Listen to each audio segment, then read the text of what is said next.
Section 9.3, la vitesse. La vitesse décrit un rythme auquel une variation de position se produit. Si on a une variation de position par intervalle de temps, on obtient une vitesse qui peut s'exprimer en kilomètres par heure ou en mètres par seconde. Lorsque le mouvement est uniforme, ça veut dire vitesse constante. Lorsque le mouvement est uniforme ou que la vitesse est constante, on peut utiliser une formule qui est une variation de position sur une variation de temps. Pour trouver la variation de position, il faut trouver la position finale moins la position initiale sur le temps final moins le temps initial, l'intervalle de temps. Dans ce cas, V est un vecteur, mais les flèches au-dessus des symboles, on ne les mettra pas. On va utiliser les symboles sous leur forme scalaire seulement. Pourquoi? Parce que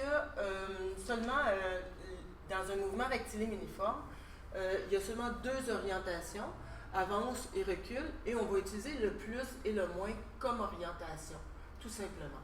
Donc, on va utiliser les formules sous leur forme scalaire sans vraiment tenir compte de l'orientation, à part leur signe. V pour vitesse. La vitesse va s'exprimer en physique en mètres par seconde. Déplacement, on pourrait utiliser déplacement sans placer la flèche au-dessus.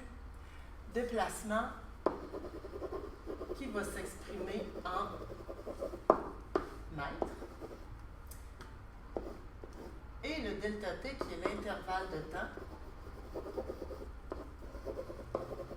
L'intervalle de temps qui s'exprime en secondes, la plupart du temps.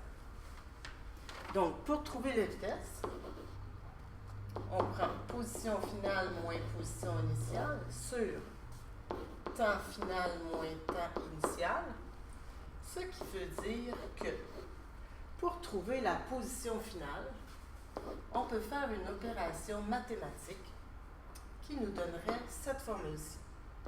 Position initiale plus V temps final moins temps initial. Il s'agit simplement, dans cette formule-là,